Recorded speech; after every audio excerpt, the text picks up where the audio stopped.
Hi, welcome to Turkish Exclusive. If a Man Love, episode 21. So அந்த ரெஸ்டாரண்ட்க்கு ஒக்தாய் ஃபேமிலியும் வந்திருப்பாங்க. இங்கே எல்டா கெனானுக்காக வெயிட் பண்ணுவாள். கெனான் கரெக்டாக உள்ளே வரப்பயே இவங்களை பார்த்துருவான், ஜைனப்பை பார்த்துருவான். அவனுக்கு கஷ்டமாயிடும், உள்ளே போய் உட்காந்துருவான். அப்போ எல்டா சொல்லுவாள், நான் இப்போ தான் ஜைனப்பை வாஷ்ரூமில் மீட் பண்ணிட்டு வந்தேன். அவள் சொன்னால் அவளும் ஹஸ்பண்டும் ஒன்று சேர்ந்துட்டாங்களாமா அப்படின்னு. அப்படியா, சரி, நம்ம யாருக்காக வெயிட் பண்ணுறோமோ அவங்க வராங்களா என்னன்னு கேளேன் கொஞ்சம் அப்படின்னு சொல்லி கேட்பான். அப்போ ஓக்தாய் திரும்பி பார்த்துட்டு, ஓ கெனான் பாத்தியா, கெனான் வந்திருக்கான், அதுவும் எல்டா கெனானோட லவ்வர் தானே அப்படின்னு சொல்லி ஜைனப் கிட்ட கேட்பான். உடனே ஜைனப் சொல்லுவா, அவர் என்னோட பாஸ், அதை பற்றி நீ ஏன் என்கிட்ட கேட்குற அப்படின்னோடனே, இல்லை அவள் லவ்வர் தானே, உனக்கு தெரியும் தானே அப்படின்னோடனே அவங்க அம்மா யார் யாரோட லவ்வராக இருந்தால் என்ன, நம்மளுக்கு விட்டுடுங்க பேச்சை, நம்ம டின்னரை என்ஜாய் பண்ணலாம் அப்படின்னு சொல்லிட்டு டின்னரை என்ஜாய் பண்ணுவாங்க. அப்புறம் எல்டா அந்த யார் வராங்களோ அந்த பர்சனுக்கு கால் பண்ணி கேட்குறப்ப, என் ஒய்ஃப்க்கு உடம்பு சரியில்லை, அதனால என்னால் வர முடியாதுன்னு சொல்லி ஜஸ்ட் மெசேஜ் போட்டிருப்பாங்க. மெசேஜ் போட்டோன்னே, சரி நம்ம இந்த மாதிரி மெசேஜ் பண்ணியிருக்காங்க, உங்களால் வர முடியாதான் அப்படின்னோடனே கெனான் சொல்லுவான், அப்போ நம்ம கிளம்பலாம், இல்லை டின்னராச்சும் அட்லீஸ்ட் ஃபினிஷ் பண்ணிட்டு போகலாமே, இல்லை எனக்கு இது இங்கே பிடிக்கல, நம்ம கிளம்பலாமே அப்படின்னோடனே, ஓகே தென் நம்ம கிளம்பலாம் அப்படின்னு சொல்லிட்டு கிளம்பி போயிடுவாங்க. அன்றைக்கி நைட் கெனான் இதை பற்றியே யோசிச்சுட்டே இருப்பான். சேம் வே ஜைனப் எஸ்கி கிட்ட கேட்டுட்ருப்பா, என்ன நடந்திருக்கும், எனக்கு என்னமோ இது எல்லாமே எல்டாவோட பிளான் மாதிரி இருக்குது, திடீர்னு எப்படி அதே ஹோட்டலுக்கு 2 பேருமே அதே ஹோட்டலுக்கு நம்ம போயிருப்போம், இது எதுவும் நடக்குதுன்னு எனக்கு தோணுது அப்படின்னோடனே எஸ்கி சொல்லுவா, ஓகே அவங்க ரிலேஷன்ஷிப் எதுவும் கண்டினியூ பண்ணிட்டு இருக்காங்களா, நம்மளுக்கு தான் எதுவும் தெரியலையா அப்படின்னோடனே ஜைனப் சொல்லுவா, அதெல்லாம் நாட் பாசிபிள், ஏன்னா எங்கள் லவ் ட்ரூ லவ் தான், எனக்கு தெரியும் அவன் என்னை உண்மையாகவே லவ் பண்ணுறான் அப்படின்னா, நான் நாளைக்கு போய் கெனான் கிட்ட பேசுகிறேன் அப்படின்னோடனே, ஓகே நீ பண்ணு அப்படின்னு சொன்னோன்னே மறுநாள் கெனான் ஆஃபீஸ்க்கு இவ போயிடுவான். ஜைனப் போயிட்டு, இங்கே பாருங்கள், நேற்று எங்கள் அம்மாவோட பர்த்டே, அதனால நாங்கள் அந்த டின்னருக்கு போயிருந்தோம், மற்றபடி எதுவுமே இல்லை அப்படின்னா, இல்லையே நேற்று எல்லாம் சொன்னால் நீயும் ஹஸ்பண்டும் சேர்ந்துட்டேன்னு அப்படின்னா, அப்போல்லாம் எதுவுமே கிடையாது, நான் எல்டா கிட்ட அதை பற்றி எதுவுமே பேசலை அப்படின்னு சொல்லிட்டு இருக்கப்பயே கரெக்டாக எல்டா ஆஃபீஸ்க்குள்ளே வந்துடுவா. அந்த ரூம்குள்ளே கெனான், என் கிரெடிட் கார்டை உன் ஃபார்ம் ஹவுஸில் அன்றைக்கி நான் நைட் வச்சுட்டு வந்துட்டேன் உடனே ஜைனப்க்கு செம்ம கோவம் வந்துடும். அவள் கிளம்பி போயிடுவாள். கிளம்பி போனோடனே கெனான் எல்டாட்ட கேட்பான், நீ வேணும்னே தானே இதை பற்றி பேசின, நான் அன்னைக்கு நைட்டு ஃபார்ம் ஹவுஸில் நீ என் கூட இருந்தேன்னு சொல்கிறதுக்காக அப்படின்னு. இல்லை இதுக்கு நீ டென்ஷன் ஆகணும் ஜைனப் முன்னாடி பேசுகிறதுக்கு அப்படின்னா, ஏன்னா ஜைனப் தான் என்னோட லவர், இப்போயாச்சும் நீ தெரிஞ்சுக்கோ, நீ திருப்பி அவளை ட்ரபிள் பண்ணாத. என்னது, ஆமாம் ஜைனப் தான் என்னோட லவ்வர், இப்போயாச்சும் தெரிஞ்சுக்கோ அப்படின்னு. அப்போ என் அசிஸ்டண்ட்டை நீ லவ் பண்ணியிருக்க, எனக்கு தெரியாமையே எல்லாமே என் பின்னாடி நடந்திருக்கு அப்படின்னா, இல்லை அவள் அசிஸ்டண்ட் ஆகிறதுக்கு முன்னாடியே எனக்கு அவளை தெரியும், நான் அவளை தான் லவ் பண்ணுறேன் அப்படின்னோடனே இதை வெளியே அவன் ஃப்ரெண்ட் கேட்டுருவான். கேட்டுகிட்டே அவங்க 2 பேரும் டிஸ்கஸ் பண்ணுறதை பார்த்துட்டு அவன் கிளம்பி போயிடுவான். இங்கே சனா ஓக்தா கிட்ட சொல்லுவாள், நீ எதுக்கு என்கிட்ட காரை திருப்பி கொடுத்துட்ட அப்படின்னோடனே ஒக்தாய் சொல்லுவான், நீ இந்த காரை நீயும் வச்சுக்கோ என் ப்ரெசன்ட் அப்படின்னோடனே, எனக்கு கார் வேணாம், நீ தான் வேணும், நம்மளோட உண்மையான ரிலேஷன்ஷிப் தான் வேணும், நம்ம மேரேஜ் பண்ணிக்கணும். ஆக்சுவலாக நீ ஜைனப்பை லவ் பண்ணல, கெனான் லவ் பண்ணுறான்றதுக்காக பொறாமையில் நீ இதாகிட்டுருக்க, ஆனால் அது கண்டிப்பாக உன்னோடது லவ் கிடையாது. சினா ஜைனப்பும் உன்னை லவ் பண்ணல, நான் தான் உன்னை லவ் பண்ணுறேன், புரிஞ்சுக்கோ, இது புரிஞ்சுட்டா உன் லைஃப் நல்லாயிருக்கும், ஜைனப்போட லைஃப்பும் நல்லாயிருக்கும், என்னோட லைஃப்பும் நல்லாயிருக்கும், புரிஞ்சுக்கோ, நான் கிளம்புறேன், இந்த ஆஃபீஸ் விட்டு நான் கிளம்புறேன் அப்படின்னு சொல்லிட்டு அவள் கிளம்பிடுவாள். சேமே ஜைனப்பா அவங்க அம்மா மார்னிங் இவனை பற்றி பார்த்துட்ருப்பாள், கெனானை பற்றி நெட்டில். அப்போ இவங்களை ஏற்கனவே பழைய ரிலேஷன்ஷிப் இருக்கும்ல, கெனானோடதும் எல்டாவோடதும், அதை பற்றி படிச்சுட்டு இருப்போம். ஓகே இவன் என் பொண்ணை தான் ஏமாத்திட்டுருக்கான், மாப்பிள்ளை கரெக்டாக தான் சொல்லியிருக்காரு, ஸோ ஓக்தாய் தான் நம்மளுக்கு நல்ல வழி காட்டுவார், அவர் தான் நம்ம பொண்ணு கூட சேரணும் அப்படின்ற மாதிரி அவங்க அம்மா முடிவு பண்ணிப்பாங்க. அப்போ ஜைனப் கீழே இறங்கி வெளியே வந்தோடனே இவ எல்டா பின்னாடியே ஓடியாந்து, ஜைனப் வெயிட் பண்ணு அப்படின்னு சொல்லிட்டு எல்லாரும் முன்னாடியும் கத்த ஆரம்பிச்சிருவா, நீ என் அசிஸ்டண்ட்டாக இருந்துட்டு என்னோட ரிலேஷன்ஷிப்பையே இன்டர்ஃபியர் பண்ணியிருக்க, அதனால தான் கெனான் என்கிட்ட பேசுறதில்ல, நீ பண்ணது ரொம்ப பெரிய தப்பு, எனக்கு தெரியாமல் எல்லாமே பேக் ஸ்டாப் பண்ணியிருக்க அப்படி இப்படின்னு சொல்லி செம்மையாக திட்டிடுவா. இனிமேல் இந்த ஆஃபீஸ்குள்ளே வந்தனா தெரியும், ரொம்ப மோசமான பொண்ணு, காசுக்காக நீ என்ன வேணா செய்வ அப்படி இப்படின்னு செம்மையாக திட்டிடுவா. திட்டிட்டு நாங்கள் 2 பேரும் இப்போ ரிலேஷன்ஷிப் கண்டினியூ பண்ணுறோம், நீ என்ன வேணால் பண்ண முடிஞ்சா பண்ணிக்கோ அப்படின்னு சொல்லிடுவான். அப்போ வந்து கரெக்டாக செங்க் உள்ளே வருவான். நீ ஏன் இப்படி பேசிட்டு இருக்க அப்படின்னு சொல்லோன்னே, இல்லை இப்படி பேசினாதான் இனிமேல் இந்த கேம் ஸ்டார்ட் ஆகும் பாரு அப்படின்னோடனே, கெனானுக்கு தெரிஞ்சு அவ்வளோதான், அவனுக்கு தெரியணுன்றதுக்காகவே தான் நான் இதை பண்ணுறேன் அப்படின்னோடனே இவ ஜைனப் கிளம்பி போயிடுவான். இதெல்லாம் கேட்க மாட்டா, ஆக்சுவலாக கிளம்பி போயிடுவான். ஜைனப் வந்து இசல் கிட்ட வந்து சொல்லுவாள், இசல் நான் இனிமேல் அந்த ப்ராஜெக்டை கண்டினியூ பண்ண போகிறதில்ல, ஏன்னா எனக்கு வந்து எல்டாக்கு எல்லாமே தெரிஞ்சிச்சு, ஸோ செம பிரச்சனையாக இருக்குது அப்படின்னோடனே, என்னாச்சு அப்படின்னோடனே, இல்லை எல்டாவும் கெனானும் திருப்பி ரிலேஷன்ஷிப்பில் இருக்கிற மாதிரி எனக்கு தெரியுது அப்படின்னா, ஏன்னா அவங்க ஃபார்ம் ஹவுஸில் மீட் பண்ணாங்கன்னு எல்டா வந்து சொன்னான் அப்படின்னோடனே, சான்ஸே கிடையாது, அவங்க 2 பேரும் திருப்பி ரிலேஷன்ஷிப் கண்டினியூ பண்ணுறதுக்கு சான்ஸ் ரொம்ப கம்மி, நீங்கள் ஏதோ தப்பாக புரிஞ்சிட்ருக்கீங்க, இன்றைக்கி உங்கள் முகம் பார்த்தாவே சரியில்லை, நீங்கள் போய் ரெஸ்ட் எடுத்துகிட்டு வாங்க, நாளைக்கு நம்ம இதை பற்றி நம்ம பேசி முடிவெடுக்கலாம் அப்படின்னு சொல்லிடுவான். ஓகே நான் கிளம்புறேன் அப்படின்னு சொன்னோன்னே கிளம்பி போயிடுவான். எல்டா ஆக்சுவலாக யோசிச்சுட்ருப்பா, என்ன பண்ணால் இந்த ஜைனப்பை இங்கேருந்து ஸ்டாப் பண்ணலாம் அப்படின்றதுக்காக இசிலுக்கே ஃபோன் பண்ணிடுவான். ஓகே நான் உன்னை மீட் பண்ணோம் பர்சனலாக அப்படின்னோடனே, இசல் வந்து எனக்கு டைம் இல்லை ஆக்சுவலாக, நீ எப்போ நினைக்கிறையோ அப்போல்லாம் மீட் பண்ண, இல்லை நம்ம பர்சனலாக மீட் பண்ணலாம் ஒரு டின்னருக்கு அப்படின்னோடனே, ஓகே நம்ம மீட் பண்ணலாம் அப்படின்னு சொல்லிடுவான். ஜைனப் வந்து வீட்டுக்கு வருவாள். வீட்டுக்கு வந்தோடனே, இங்கே பாரு நீ வந்து அந்த கெனான் அந்த ரிச் பணக்காரனை தானே நீ லவ் பண்ணுற, அவன் ரொம்ப மோசமானவன், அவனுக்கு ஏற்கனவே எல்டா கூட கனெக்ஷன் இருக்குது அப்படி இப்படின்னு சொல்லிட்டு இருப்பா. இதெல்லாம் உங்களுக்கு எப்படி தெரியும்? நான் வந்து கெனானை லவ் பண்ணுறேன்னு ஓக்தாய் தான் சொன்னான். ஸோ அப்போ ஓக்தாய் தான் இது எல்லாத்துக்கும் பிளான் பண்ணி தான் ரெஸ்டாரண்ட் கூட்டு போயிருக்கீங்க, எல்லாமே நீங்கள் பிளான் பண்ணி தான் பண்ணியிருக்கீங்க அப்படின்னோடனே, இல்லை நீ ஓக்தாயோட சேர்ந்து வாழ்ந்தால் தான் நம்ம கிட்ஸ்க்கு ரொம்ப நல்லது. என்னம்மா நல்லது? திருப்பி அதே தப்பை செய்ய மாட்டான்னு என்ன நிச்சயம்? அவன் கூட என்னால் சேர்ந்து வாழ முடியாது, எனக்கு லவ் இல்லை அவன் மேலே. இல்லை நான் வந்து கஷ்டப்பட்ட மாதிரி நீ கஷ்டப்படக்கூடாது. நீங்கள் என்னம்மா கஷ்டப்பட்டீங்க? நீங்கள் உங்கள் ஹஸ்பண்ட் திரும்பி வருவாருன்னு எப்பயோ யோசிச்சுட்டு எங்களை பார்த்துட்டு அப்படியே இருந்துட்டீங்க. உங்கள் லைஃப் மாதிரி என் லைஃப் வீணாகாது. நான் சின்சியராக லவ் பண்ணுறேன், அவனும் என்னை லவ் பண்ணுறான், என் லைஃப்பில் முடிவெடுக்கிறது எனக்கு தெரியும், நீங்கள் என் லைஃப்குள்ளே வராதிங்க அப்படின்றது மாதிரி ஜைனப் சொல்லிவிடும். ஒக்தாய் வந்து கிட்ஸை விட வரான். அப்போ வந்துட்டு ஜைனப் வந்து கேட்குறா, என்ன பண்ணீங்க, எங்கள் அம்மா கிட்ட என்ன சொன்னீங்க அப்படின்னோடனே, நான் உண்மையை தான் நடந்ததை தான் சொன்னேன், வேற என்ன சொல்ல போகிறேன், நீயும் கெனானும் லவ் பண்ணதை பற்றி தான் சொன்னேன் அப்படின்னோடனே, நீங்கள் பாருங்கள் என் லைஃப்பில் இன்டர்ஃபியர் ஆகாதீங்க, நீங்கள் என் குழந்தைங்களுக்கு மட்டும்தான் அப்பா, என்னோடய ஹஸ்பண்ட் கிடையாது, நம்ம ரிலேஷன்ஷிப் கண்டினியூ ஆகாது, என் லைஃப்குள்ளே வராதிங்க அப்படின்னு சொன்னோன்னே ஓக்தாய் வந்து கிளம்பிடுவான். அப்போ வந்து கிட்ஸ் வந்து கேட்பாங்க, எங்கள் அப்பா அப்படின்னோடனே, மூவி கூப்பிட்டு போகிறேன்னு சொன்னார் அப்படின்னா, இல்லை அவர் கிளம்பிட்டாரு. அப்புறம் குழந்தைங்க ஃபோன் பண்ணி பார்ப்பாங்க, ஆனால் ஓக்தாய் ஃபோன் பிக்கப் பண்ணவே மாட்டான். ஓக்தாய் வந்து செனாவை மீட் பண்ண போயிடுவான். செனா சொன்னது இப்போ ட்ரூவாக தெரியும். சரின்னு செனா கிட்ட வந்து, சாரி நம்ம 2 பேரும் இனிமேல் சேர்ந்துடலாம் அப்படின்னு சொல்லிட்டு, நான் இனிமேல் உன்னை விட்டு போக மாட்டேன், நான் உனக்கு கல்யாணம் பண்ணிக்கிறேன் அப்படின்னு சொல்லி அவளை ஹக் பண்ணிப்பான். ஓகே இங்கே வந்து இசலும் எல்டாவும் நைட் டின்னரில் மீட் பண்ணுவாங்க.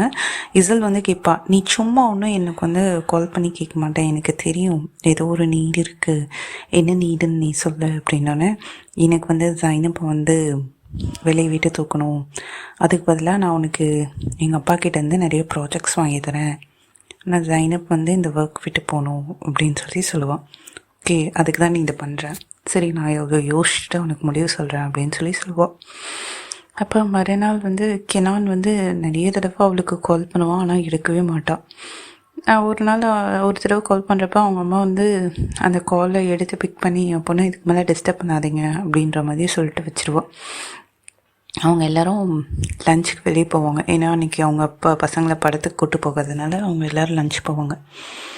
சாப்பிட்டுட்ருக்கப்ப செங்கோட ஃப்ரெண்டு வந்து கேட்பா, நீ தானே எஸ்கே நீ தானே செங்கோட லவ்வர், அவன் எப்படி இருக்கான் அப்படின்னோடனே அவங்க அம்மா எல்லோரும் சர்ப்ரைஸாக பார்ப்பாங்க.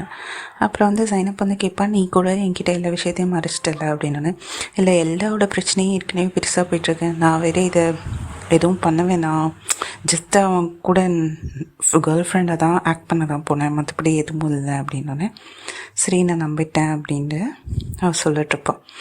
அப்போ வந்துட்டு இந்த ஜைனப்போட ஃப்ரெண்ட் வந்து திமிட் வந்து இந்த கேஸில் அரெஸ்ட் ஆகிருப்பாள். அப்போ வந்து அவள் லாயர்கிட்ட கேட்பான், எப்படி வந்து கேஸை விட்ரா பண்ணாங்க அப்படின்னோடனே, இல்லை ஆக்சுவலாக என்னன்னா அந்த கேஸில் வந்து அந்த யார் செஞ்சாங்களோ அவங்கள நெருங்கிட்டாங்க, ஆனால் கரெக்டாக அந்த டைமை கேஸை விட்ரா பண்ணிட்டாங்க அப்படின்னோடனே திமேத்துக்கு இப்போ டவுட் வந்துடும். அப்போ எல்டா தான் எல்லாமே பிளான் பண்ணி பண்ணுறாங்க, என்ன ரீசன் எனக்கு தெரியல, நான் இதை உடனே ஜைனப்க்கு இன்ஃபார்ம் பண்ணணும் அப்படின்னு சொல்லி ஜைனப் கால் பண்ணுறப்ப ஜைனப் காலை வந்து பிக்கப் பண்ணவே மாட்டான். இங்கே கெனான் கிட்ட வந்து மித்தன் வந்து சொல்லுவோம், நேற்று ஜைனப்பா வந்து எல்லாம் வந்து இந்த மாதிரி பேசியிருக்கா, இது உனக்கு தெரியாதில்ல, பார்த்துக்கோ, எல்லா விஷயத்தில் கேர்ஃபுல்லாக இரு அப்படின்னோடனே, இங்கேயே அப்படி பண்ணால் நான் போய் பேசுகிறேன் அப்படின்னோடனே, பேசாத, அதுக்காக தான் இதை பண்ணுறான், நீ யோசிச்சு எதுனாலும் பண்ண முடிவிடு, இது ஜைனப்க்கு அகெயின்ஸ்டாக எல்லாமே போய் முடியும், அதனால் நீ வெயிட் பண்ணி என்ன பண்ணணும்னு யோசிச்சுட்டு பண்ண அப்படின்னு சொல்லிட்டு சொன்னோன்னே அவன் வந்து கிளம்பி போயிடுவான். கெனான் வந்து இவ்வளோ எல்லோரும் கண்டுக்கவே மாட்டான். அப்போ வந்து எல்டா வந்து மெத்தன் கிட்ட கேட்பான், நீ தானே இதெல்லாம் பண்ண அப்படின்னு. ஆமாம், அவன் யோசிச்சுட்டு முடிவு எடுக்கட்டும், நீ அதை வர ரெஸ்ட் எடு அப்படின்னு சொல்லுவான். இப்போ உடனே எல்டாக்கு வந்து இசல் ஞாபகம் தான் வரும். இசிலை வச்சு தான் ஏதாச்சும் பண்ணணும் அப்படின்னே இசிலுக்கு கால் பண்ணி, நீ எனக்கு ஒரு ஹெல்ப் பண்ணணும், நம்ம எப்படியாச்சும் கெனானை வந்து ஜைனப் கிட்டேருந்து பிரிச்சே ஆகணும், அதுக்கு நம்ம என்ன பண்ணலான்னு யோசிக்கலாம் அப்படின்னு சொன்னோன்னே, ஓகே எல்டா வந்து சொல்லுவா, எனக்கு ஒரு ஐடியா இருக்குது, நீ அதை மட்டும் பண்ணு அப்படின்னோடனே, என்ன ஐடியா அப்படின்னோடனே அவள் சொல்லிவிடுவான். அப்போ ஓக்தாய் வந்து வீட்டுக்கு வந்திருப்பான். கிட்ஸ் வந்து கேட்பாங்க, ஏன்பா நேற்று வரல, நாங்கள் உங்களுக்காக வெயிட் பண்ணிட்டே இருந்தோம் அப்படின்னோடனே, சாரி எனக்கு வேறு வேலை இருந்துச்சு, பிஸியாக இருந்தேன் அப்படின்னு சொல்லுவான். அப்போ வந்து ஜைனப் அவங்க அம்மா வந்து கேட்பாங்க, நீ எங்கே தான் இருந்த நேற்று நைட் ஃபுல்லாக அப்படின்னோடனே, இல்லை எனக்கு ஒரு ஒர்க் இருந்துச்சு அப்படின்னோடனே ஜைனப் கால் வந்துடும். அவள் கால் பிக் பண்ணி பேச போயிடுவான். இசில் தான் கால் பண்ணியிருப்பான். கால் பண்ணிட்டு வச்சுடுவான். அப்போ வந்து ஜைனப் வந்து சொல்லுவான், எனக்கு ஒரு டாக்குமெண்ட்டை கொடுக்கணும், நான் கிளம்புறேன் அப்படின்னு சொல்லிட்டு கிளம்பி போயிடுவான்.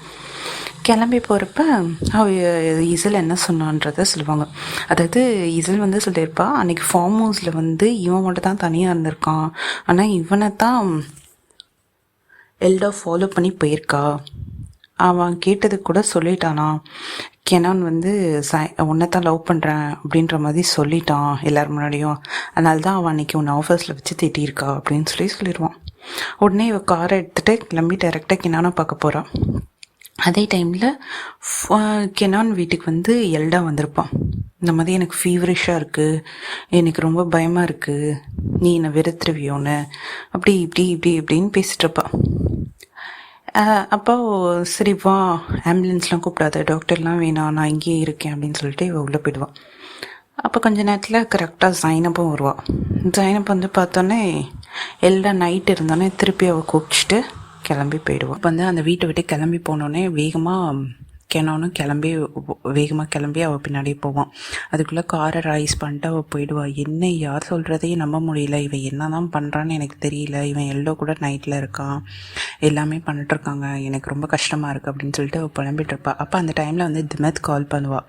திமத் வந்து சொல்லுவாள், எல்டாவை நம்பவே நம்பாத, அவள் தான் எல்லாமே பிளான் பண்ணி எங்கே போனாலும் எல்டா என்ன தான் பிரச்சனை அந்த எல்டாக்குன்னு எனக்கு தெரியலன்னு, நீ கெனானுக்கு வார்ன் பண்ணு, அவள் எல்லாமே பிளான் பண்ணி தான் பண்ணுறா, அந்த கேஸே அவள் பிளான் தான், ஏன்னா திடீர்னு வித்ட்ரா பண்ணுறதுக்கு ஒரு அவசியம் இல்லை, ஏன்னா நானே இன்னோசன்ட் ப்ரூவ் ஆகிற டைமில் கரெக்டாக வித்ட்ரா பண்ணிட்டா கேஸை, ஸோ எல்லாமே பிளான் பண்ணி தான் பண்ணுறது அப்படின்னா. ஓகே நீ எங்கே இருக்கணுன்னே, நான் கார் ட்ரைவ் பண்ணிருக்கேன், ஓகே நான் மார்னிங் கால் பண்ணுறேன் உனக்கு அப்படின்னு சொல்லிட்டு அவள் ஃபோன் வச்சுடுவாள். கரெக்டாக அதை யோசிச்சுட்டே போவாள், ஆக்சிடெண்ட் ஆகிடும். கெனான் வந்து அவளை காப்பாற்றி ஹாஸ்பிட்டலில் அட்மிட் பண்ணுவான். நல்லா தலையில் அடிபட்டிருக்கும். அப்போ எஸ்கியும் ஓக்தாயும் வருவாங்க, நீ ஏன் இப்படி பண்ணுற அப்படின்னு சொல்லி ஓக்தாய் வந்து கெனான் கிட்ட சண்டை போடுவான். அப்போ வந்து எஸ்கி ஸ்டாப் பண்ணுங்கள், எங்கேயும் இது பண்ணாதீங்க அப்படின்னா டாக்டர் வந்து ஆப்ரேஷன் சக்ஸஸ்ஃபுல்லாக போயிருக்கு, வெயிட் பண்ணலாம், அவள் கண்ணு முழிக்கிற வர அப்படின்னு சொல்லுவாங்க. அப்போ வந்து ஓக்தாய் வந்து சரி நான் வீட்டுக்கு போகிறேன், கிட்ஸை நம்ம வந்து பார்த்துக்கணும், அம்மா கிட்டே சொல்லணும் அப்படின்னு சொல்லி எஸ்கியும் ஓக்தாயும் வீட்டுக்கு கிளம்பிடுவாங்க. நான் பார்த்துக்கிறேன் ஜைனப் அப்படின்னு சொல்லி கெனான் சொல்லிடுவான். அவங்க 2 பேரும் வீட்டில் போய் விஷயத்த சொல்லிட்டு அவங்க அம்மா வந்து கிட்ஸை பார்த்துக்க சொல்லிட்டு வந்துடுவாங்க. மார்னிங் வந்து ஓக்தாய்க்கு வந்து கால் வரும் செனா கிட்டேருந்து. அதாவது செனா வந்து ஆஃபீஸுக்கு போனப்போ அவங்க ஹையர் அத்தாரிட்டி வந்து சொல்லியிருப்பாங்க, ஓக்தாய் வந்து பணம் வந்து எடுத்திருக்கான் ஆஃபீஸ்லேருந்து அப்படின்னோடனே, நீங்கள் அவரோட ஒய்ஃபாக இருந்தோன்னா இல்லை இல்லை எங்கள் மேரேஜ் வந்து கேன்சல் ஆகிடுச்சு அப்படின்னு சொல்லிட்டு இவளோட மோதிரத்தை கழட்டி ஒழிச்சு வச்சிருவா. அப்புறம் வந்து இதை வந்து ஓக்தா கிட்ட வந்து இன்ஃபார்ம் பண்ணிடுவா. இந்த மாதிரி நம்ம ஹையர் அத்தாரிட்டி வந்து நீ வந்து பணம் எடுத்தது தெரிஞ்சு போச்சு, நம்ம என்ன பண்ணணுன்றதை நீ தான் சொல்லணும் அப்படின்னோடனே, சரி வரேன் வெயிட் பண்ணு அப்படின்னு சொல்லுவான். நம்ம வந்து இந்த மாதிரி ஒரு ரெஸ்டாரண்ட்டில் மீட் பண்ணுறோன்னு சொல்லிடுவான். இப்போ ஓக்தா வந்து கெனான் கிட்ட சொல்லிட்டு நான் அந்த வந்துடுறேன்னு சொல்லிட்டு கிளம்பிடுவான். அப்போ வந்துட்டு மெத்தியும் கெனானும் வந்து டிஸ்கஸ் பண்ணுவாங்க. மெத்தி வந்து சொல்லுவான், நீ எல்லாமே ட்ரஸ்ட் பண்ணவே பண்ணாத, இது ஏதோ பிளான் பண்ண மாதிரி தான் இருக்குது. எப்படி திடீர்னு வந்து சைனப் உன் வீட்டுக்கு வரதும் எல்லாம் அதே டைமில் பாத்ரூம்லேருந்து வெளியே வர மாதிரியும் இருந்தால் எனக்கு புரியல. இது ஆக்சுவலாகவே பிளான்டாக தான் இருக்குது. இது ஏதோ இருக்குது, யாரோ எல்லாமே பிளான் பண்ணி பண்ணுறாங்க, எல்டாக்கு யாரோ ஹெல்ப் பண்ணுறாங்க அப்படின்னு சொல்லுவான். அதே மாதிரி கீஸ் வந்து கரெக்டாக திமேட் இன்னோசன்ட் ப்ரூஃப் பண்ணுற டைமில் விட்ரா பண்ணோன்னு என்ன அவசியம் இருக்குது, யார் உண்மையான இது பண்ணாங்கன்னு இன்னும் தெரியல. ஸோ இது எல்லாமே எல்டோட பிளானாக தான் இருக்குது எனக்கு தெரிஞ்சு அப்படின்னு. அப்போ வந்து கெனான் வந்து எனக்கு ரொம்ப கன்ஃபியூசிங்காக இருக்குது, இப்போ நம்ம இதை விட்டுடலாம், சைனப் சரியான பின்ன நம்ம இது என்னன்னு முடிவு பண்ணிடலாம் அப்படின்னு சொல்லி கிளம்பிடுவான். ஓகே நான் பார்த்துக்கிறேன் அப்படின்னு சொல்லுவான். அப்போ செனாவும் ஒக்தாயும் மீட் பண்ணுவாங்க. அப்போ வந்து செனா எல்லாமே டீட்டெயிலாக சொல்லுவாள். இந்த மாதிரி நீ மணியை வந்து கொடுக்கணும், அதுக்கு வந்து நீ கெனானோட ஹெல்ப் கேட்டுக்கோ, கெனானுக்கு வந்து க்ளோஸ் ஃப்ரெண்ட் அவன், நீ எது கேட்டாலும் அவன் செய்வான், தயவுசெய்து இதில் எதுவுமே பார்க்காம கெனான் கிட்ட ஹெல்ப் கேளு அப்படின்னோடனே, அப்போ வந்து செனா வந்து சொல்லுவாள், நான் ப்ரெக்னெண்ட்டாக இருக்கேன், அதை சொல்கிறதுக்கு தான் நான் வெயிட் பண்ணிருந்தேன், நான் சைனப்புக்கு ஆக்சிடென்ட் சொன்னதுனால தான் நான் எதுவும் சொல்லலை, நம்ம இப்போ நம்ம லைஃப்பில் முன்னேறணும், நீ தயவுசெய்து கெனான் கிட்ட பேசு அப்படின்னு சொன்னோன்னே, சரி நான் பார்த்துக்கிறேன் அப்படின்னு ஒக்தா வந்து சொல்லுவான். இங்கே வந்து மெத்தி வந்து ஆஃபீஸ் வந்தோடனே எல்லாம் வந்து கேட்பா, என்னாச்சு ஏன் கெனான் ஆஃபீஸ் வரல அப்படின்னோடனே, எல்லாம் உன்னால தான் அப்படின்னோடனே, என்னாலையா, என்னால் எதுவும் இல்லையே அப்படின்னு, நேற்று உன்னை பார்த்துட்டு போனதுனால சைனப்க்கு ஆக்சிடென்ட் ஆகிடுச்சு, ஏதோ நான் பிளான் பண்ணி பண்ண மாதிரி நீ சொல்கிற, அப்படியா, எனக்கு இது தெரியவே தெரியாதே அப்படின்னு எல்டா சொல்லுவாள். அப்போ அதே டைமில் வந்து இசில் வருவாள். இசில் வந்து ஹாய் எல்டா அப்படின்னோடனே இவன் வந்து ஆச்சரியமாக பார்ப்பான், இவளோட எதிரியாச்சு, எப்படி இவகிட்ட பேசுகிறா அப்படின்னோடனே, அப்புறம் எல்லாம் வந்து சொல்லுவா, ஹாய் நம்ம காஃபி குடிக்க போகலாமா அப்படின்னோடனே, போகலாம் அப்படின்னோடனே மெத்தி வந்து இசில் நான் அவன்கிட்ட பேசணும் அப்படின்னு சொல்லிட்டு கூப்பிட்டு போவான். ஏன் அவள் கூட திருப்பி பேசுகிறான்னு, இல்லை அவள் வந்து சாரி கேட்டா அதனால நான் அவளை மன்னிச்சிட்டேன் அப்படின்னோடனே, சரி ஆனால் இவகிட்ட சேஃபாக இரு அப்படின்னு சொல்லிட்டு அப்புறம் சைனப்க்கு என்ன நடந்துச்சுன்னு வந்து அவகிட்ட சொல்லுவாள். அப்புறம் வந்துட்டு இசிலுக்கு ரொம்ப பயமாயிடும், போய் எல்டா கிட்ட வந்து சொல்லுவாள், எல்டா இந்த மாதிரி நடந்தது மட்டும் நம்ம பிளான் பண்ணி பண்ணதுன்னு மட்டும் மெத்திக்கு தெரிஞ்சால் என்னை டைவர்ஸே பண்ணிவிடுவான் அப்படின்னோடனே, நீ பயப்படாத, உனக்கு ப்ராஜெக்ட் வேணுமா வேணாமா, எனக்கு ப்ராஜெக்ட் கண்டிப்பாக வேணும் அப்படின்னு, அப்படின்னா நீ இதை விட்டுடு, நான் இதை டீல் பண்ணிக்கிறேன், நீ கிளம்பு அப்படின்னு சொல்லுன்னு இசில் ஓகே நீ பார்த்துக்கோ நான் கிளம்புறேன் அப்படின்னு சொல்லிட்டு கிளம்பிடுவாள். அப்போ வந்து எல்டாவுக்கு வந்து ஒரு கால் வரும், உன் தம்பி யாரையோ லவ் பண்ணுறான், அது யாருன்னு உனக்கு தெரியுமா அப்படின்னோடனே, யார் அப்படின்னோடனே, எஸ்கியை தான் லவ் பண்ணுறான் அப்படின்னு சொல்லிட்டு, சரி நான் பார்த்துக்கிறேன் அப்படின்னு சொல்லிட்டு ஃபோன் வச்சுடுவா.